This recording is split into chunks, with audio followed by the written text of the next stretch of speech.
The title race has seen another twist. As Unai Emery gave Arsenal a good evening, Liverpool have once again dropped points. So with a massive game against West Ham looming, today we'll get all the breaking team news going into it.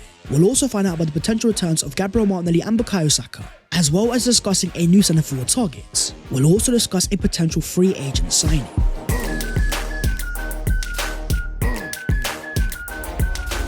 Yo, what is going on, guys? My name is Spice14. Welcome back to your boys channel. The shades are back because the illness is back, but we're here again anyway to talk about the Arsenal. So, as per, smash a like on the video if you enjoy and subscribe to the channel if you are new. Help your boy on the road to 300,000 subscribers. We're starting off with a breaking Tomiyasu news. A player that has only played one game for Arsenal the entire season, a cameo off the bench against Southampton, in which he was also injured. The forgotten man at the Emirates Stadium, something had to change. So now Tomiyasu has confirmed that he has undergone a new surgery on his knee, saying, "I'm sorry I haven't been able to tell my fans about my situation in the past 6 months. It has been the toughest period in my career, and it carries on a bit more, but I won't give up."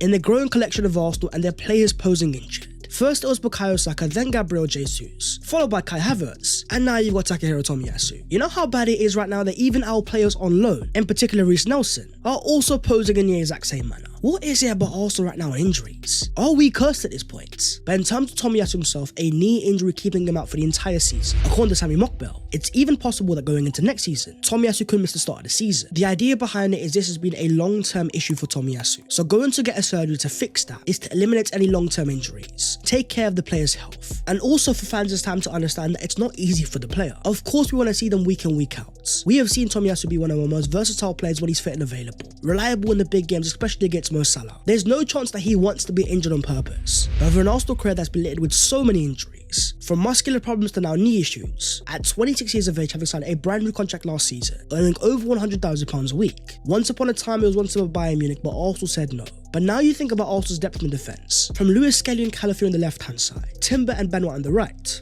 Even though Tomiyasu can play as a centre back, I wonder if Arsenal look for a more specialist profile instead. With the even bigger question being, how is Tomiyasu going to be post-injury? Having missed over a year of football, is he going to be at the same level as before? But one Arsenal player that has been fully fit and firing, of course, is our star boy Ethan Nwaneri. After a masterclass against Leicester, having completed a total of 7 dribbles, more than any other player in the Premier League that weekend, Nwaneri now has 7 goals and 1 assist this season. And in terms of under 21 players, which ranks him as number 1 in all of Europe for under 21 goal moments per 90, a whopping 0.97 per game of Havertz, Shirky, Yamal and Musiala, we are now getting generational comparisons. Numbers of Nwaneri comparing to Lamine Yamal, in which Nwaneri is outshining the Barcelona star boy. But we have to understand with less minutes played, Nwaneri's numbers will definitely be skewed. Despite of that though, with 8 goal contributions and 24 appearances, 5 man of the match performances and 8 starts. As former Chelsea player Joe Cole said, with Nwaneri you can't mark it. Those close touches, I don't want to say it, but it's like Lionel Messi. I don't want to put any more pressure on a young lad's shoulders, but I'm sure he'll deal with it. He's a beautiful player. The thing right now with Nwaneri is not the Arsenal fans putting the pressure on him, it's the rival fans around us that are looking at Nwaneri and appreciating him straight away, comparing him to the likes of Yamal, Lionel Messi.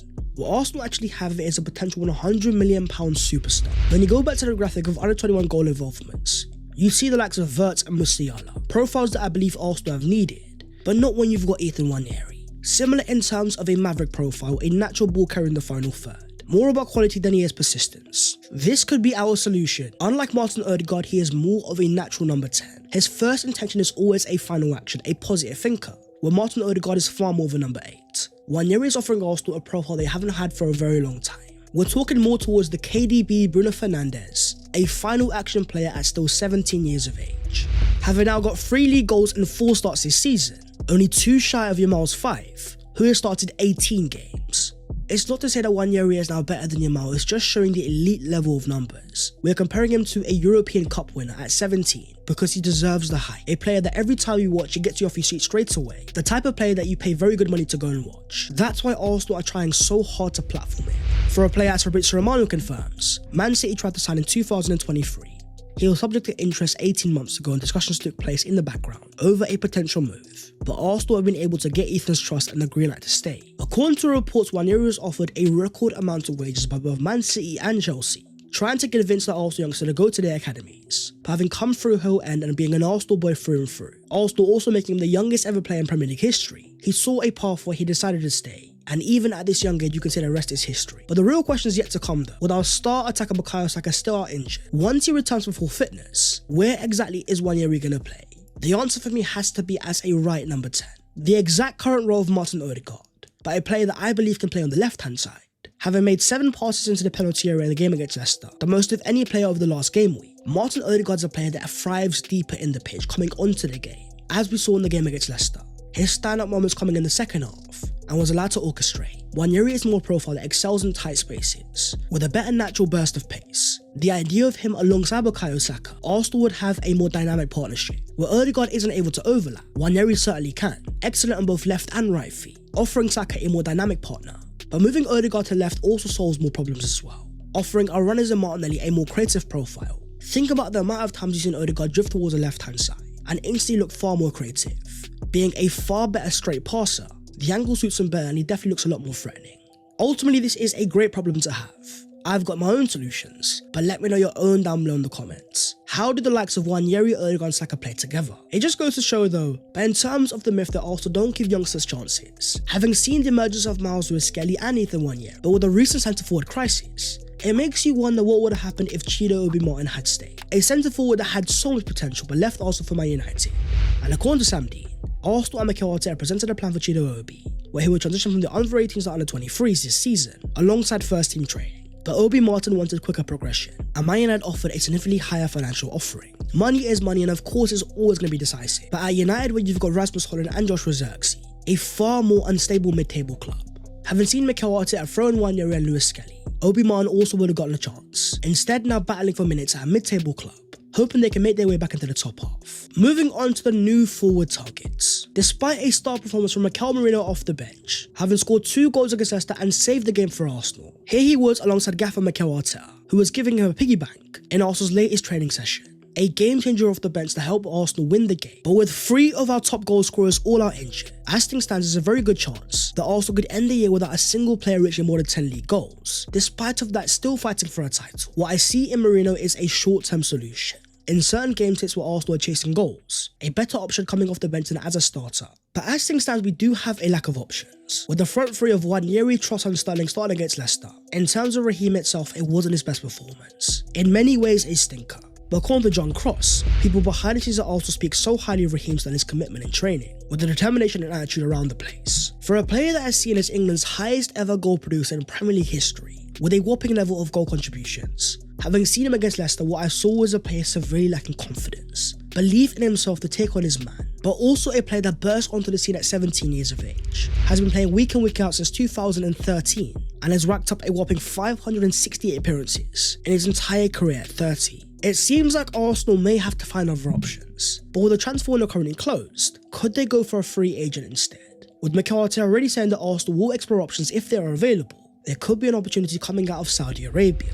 As according to reports in Brazil, Roberto Firmino is asked to leave Al Ahly, and he is now in talks to terminate his contract, with Arsenal and Flamengo both monitoring the situation. A former Liverpool legend that left them back in 2023, having gone to Saudi Arabia and earned his big money, 2 years in which he scored 18 goals in 59 appearances. This is a player at 33 years of age that has a vast amount of Premier League experience. The ultimate false line that made his name at Liverpool, with 111 goals in 300 plus Liverpool appearances. If he is a free agent, I do wonder if Arsenal will look into it, even though he won't be a starter straight away, with experience in the league of winning a title, alongside of course being mates with Gabriel Magalhaes and Gabriel Martinelli.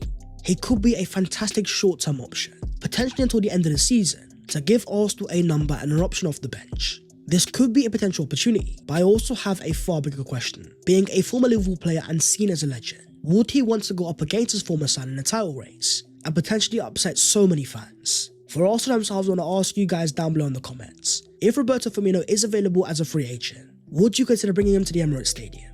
But for Arsenal themselves, as Simon Collins confirms, in a financial year where they recorded a record amount of revenue of £660 million, going into the summer we are expecting massive things. The likes of Martin Zubimendi set to arrive at the Emirates Stadium, alongside potential forward recruitments. And according to Santiago Una, a new target has arisen. Hugo Ekitike of Eintracht Frankfurt, who has won to watch for Arsenal in the summer, with even more reports confirming that it's Arsenal and Liverpool in the run to sign Ekitike this summer, but at no less than 80 million euros. At 22 years of age, a former player of Paris Saint-Germain signed for Frankfurt in 2024 and excelling straight away, having formed a formidable partnership with Omar Mamouche this season before departing for Man City. Ekitike has banged in 17 goals and got 6 assists in 32 appearances. A striker that turns 23 this summer and is growing into quite a profile. Many have compared him to Alexander Isak, a lanky ball carrier in the final third, with a natural amount of power in his play, not only with the technical ability, but the finishing to be a lethal striker. The comparison goes so far that even when you compare the numbers, Isak and Ekitike are almost neck and neck, excelling in the exact same departments, with the same strengths and weaknesses, with the price for Isak reportedly at £150 million,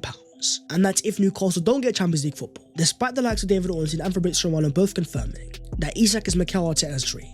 I wonder if Arsenal are better off recruiting 2 forwards instead, a profile like Ekitike or Benjamin Sesko, then invest the rest of the money on a wide forward as well. Because according to reports in Spain, Nico Williams has told Lamine Yamal that he will sign for Arsenal this summer. Another confirmed top target of Mikel Arteta, with the release clause of £50 million that Arsenal have always looked at, but never quite activated for a reason. Not only is the player always wanted to stay in Spain, but with the likes of Barcelona always after him, reports are now claiming that Williams is more open to coming to the Premier League, with Arsenal being the prime destination. A forward that's provided 15 La Liga assists over the past 2 seasons, only behind Alex Baena in terms of most assists provided. But with only 4 coming so far this season, his numbers have not been excellent. He may still be 22 years of age, but for a price tag of €50 million, plus a reported 300k a week, should Williams be our top wide forward target, and a marker that you also could have Antoine Semenyo. Let me know your thoughts down below in the comments. What wide forward do you want to see Arsenal sign? Now let's talk about a report that will boil a lot of blood. According to Sky Sports, Arsenal have been fined £65,000 for failing to ensure the players did not behave in a proper way during the Premier League match against Wolves. The fine has been imposed by the Independent Regulatory Commission and relates to the 43rd minute where Miles Skelly was controversially sent off, with referee Michael Oliver writing a report saying following the 43rd minute dismissal, a number of Arsenal players surrounded myself to protest the decision. What I don't quite understand is the audacity. For something the PGM have already confirmed was the wrong decision in the first place. Of course the players were going to be frustrated. Not only were they nearly costed another Premier League game in a Tyrese that was already getting further away, but think to earlier in the season, red cards for things that no other team have got players enough for. Penalties for headers inside the box, red cards for kicking the ball away. The Arsenal players are right to have a current narrative of the referees, because they've been let down so many times. This just shows how protected referees are. Make the wrong choice as much as you want, because instead of you getting punished, it will be the clubs instead. But looking to the future and in terms of the Champions League, after the playoff games were finalised, it has been confirmed that we will face either Feyenoord or PSV in the last 60, as PSV knocked out Juve in dramatic fashion, and Feyenoord edged past AC Milan. The draw is going to be on Friday, and either way Arsenal will be going to the Netherlands. If Arsenal were to draw PSV, we will be on the same side as Real Madrid, draw Feyenoord, and Arsenal will be on the same side as Bayern Munich. But there's also been a twist in the title race, as Aston Villa took points off Liverpool in a dramatic 2-2 draw. A massive shout out to Darwin Núñez, who missed the sitter of the game, leaving Liverpool now 8 points clear of Arsenal, but with us having a game in hand, meaning going into Saturday we can close the gap down to 5. Going to Villa Park was never going to be easy. In fact, Arsenal are the only team in the league to go there this year and win. But for Liverpool, the hard games keep coming. Next up being at the Etihad away on Sunday, against a Man City side that just got smoked by Real Madrid. Pep Guardiola will surely be looking for vengeance. But Arsenal can only focus on themselves, with a game against West Ham at the Emirates Stadium, with the main question being who is going to be starting as a centre forward. After that fantastic Firmino cameo, winning Arsenal the game with 2 clutch goals, does Mikel Arteta start with him as a striker, moving Trossard to the left, with of course Nwaneri starting on the right? Currently on a 15-game unbeaten run, our longest is April 2011. This stat here definitely caught my eye, that over the last 15 games, Arsenal and Liverpool have the exact same record. 10 wins, 5 draws, 0 losses, with the exact same goal difference as well.